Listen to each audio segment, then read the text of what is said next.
जय हिंद दोस्तों। अब तक हमने प्रोनाउन के कई सारे प्रकार को देखे हैं। अब हम देखेंगे डिमॉन्स्ट्रेटिव प्रोनाउन, संकेतवाचक सर्वनाम। Demonstrative pronoun used two point two specific people और थिंग्स। एक बार और ध्यान दीजिएगा। Demonstrative pronoun used two point two specific people और थिंग्स। संकेतवाचक सर्वनाम विशिष्ट लोगों या चीज़ों को इंगित करने के लिए प्रयोग किया जाता है। संकेतवाचक सर्वनाम विशिष्ट लोगों या चीज़ों को इंगित करने के लिए प्रयोग किया जाता है। जैसे उदाहरण के तौर पे उदाहरण दैट, दिस, दीज और दोज, ये सब डिमॉन्स्ट्रेटिव प्रोनाउन है। उदाहरण के माध्यम से हम देखते हैं सेंटेंस के।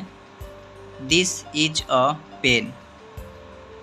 दिस इज अ पेन, इसमें संकेत दे रहा है दिस यह बता रहा है कि यह पेन है, तो इसमें दिस एक डिमॉन्स्ट्रेटिव प्रोनाउन हो जाएगा। यह एक कलम है, तो यह एक डिमॉन्स्ट्रेटिव प्रोनाउन हो जाएगा। दैट इज अ बुक, तो यहाँ पे भी दैट एक डिमॉन्स्ट्रेटिव प्रोनाउन हो जाएगा। वह एक किताब है। दैट इज अ बुक, वह एक किताब है। फ्रेंड्स, दिस और दैट, दिज, दोज, इन सब का प्रयोग किसके साथ करते हैं ये हम यहाँ पे बता दे रहे हैं आप लोगों को। दिस और दैट का के साथ इज का प्रयोग करेंगे क्योंकि ये सिंगुलर नंबर है। दिज और दोज के साथ आर का प्रयोग करेंगे क्योंकि ये प्लूरल नंबर है। यहाँ पर अगर दिस, दैट, दिज और दोज के तुरंत बाद कोई नाउन हो तो उसे डिमॉन्स्ट्रेटिव प्रोनाउन न कहकर डिमॉन्स्ट्रेटिव एडजेक्टिव कहते हैं। ये समझने योग्य मैटर है फ्रेंड्स।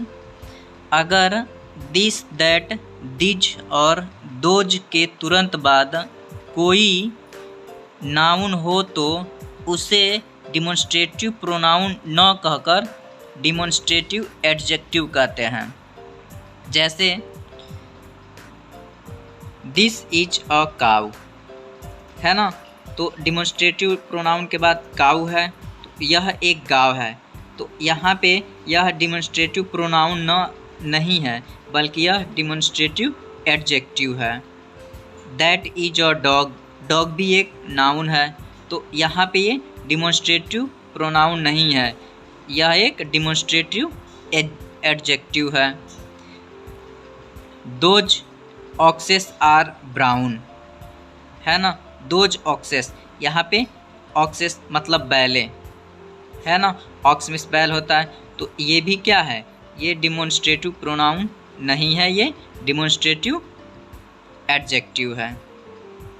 अब पांचवा है हमारा इंडेफिनिट प्रोनाउन, अनिश्चयवाचक सर्वनाम। फ्रेंड्स, इसमें हम देखते हैं इंडेफिनिट प्रोनाउन अनिश्चयवाचक सर्वनाम में a pronoun that does not refer to a specific person और things. A pronoun that does not, ये दूसरी बार हम देख रहे हैं। A pronoun that does not refer to a specific person और थिंग। जिस सर्वनाम से किसी विशेष व्यक्ति या वस्तु का बोध न हो।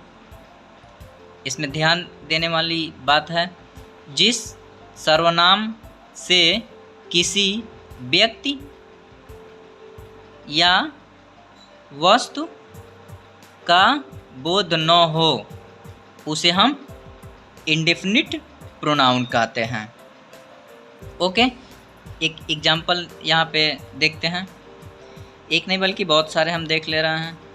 उदाहरण both, nobody, many, someone, etc. Both, nobody, many, someone etc। Example sentence के माध्यम से, नोबडी कैन डिफीट हिम, कोई उसे नहीं हरा सकता। नोबडी, यहाँ पे ये जो नोबडी है ना, ये हमारा क्या है, इंडेफिनिट प्रोनाउन है। नोबडी क्या है हमारा, इंडेफिनिट प्रोनाउन है। कोई, नोबडी कोई भी है ना, उसे नहीं हरा सकता है, यहाँ पे बताया जा रहा है। इसमें अगर इंडेफिनिट प्रोनाउन के तुरंत बाद, यानी नोबडी के तुरंत बाद, अगर इंडेफिनिट प्रोनाउन के तुरंत बाद कोई संज्ञा हो तो इंडेफिनिट एडजेक्टिव कहलाते हैं। ध्यान से समझिएगा, अगर इंडेफिनिट प्रोनाउन के तुरंत बाद कोई संज्ञा हो तो, संज्ञा मतलब नाउन, तो इंडेफिनिट एडजेक्टिव कहलाते हैं। ठीक, जैसे ऑल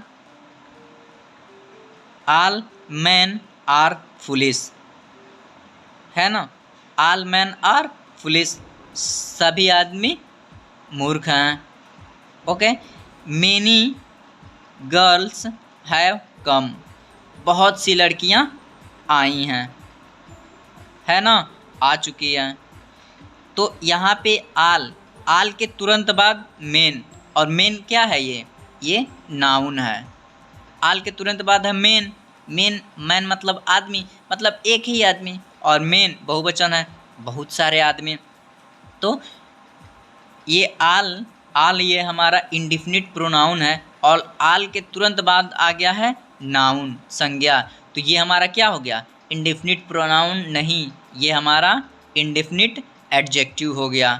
ठीक, यहाँ पे भी मेनी गर्ल्स है ना, तो मेनी ये हमारा, अगर गर्ल्स नहीं रहता तो ये हमारा केवल क्या बनता, इंडेफिनिट प्रोनाउन। ओके, लेकिन इसके तुरंत बाद हमारा नाउन आ जा रहा है, गर्ल्स, है ना, तो ये हमारा इंडेफिनिट प्रोनाउन नहीं कहलाएगा, बल्कि ये हमारा इंडेफिनिट एडजेक्टिव कहलाएगा। क्या कहलाएगा, इंडेफिनिट एडजेक्टिव। ओके फ्रेंड्स, यहाँ तक आप लोग समझ गए हैं। अगला दो हम प्रोनाउन के प्रकार को नेक्स्ट वीडियो में बनाकर आपको भेजेंगे।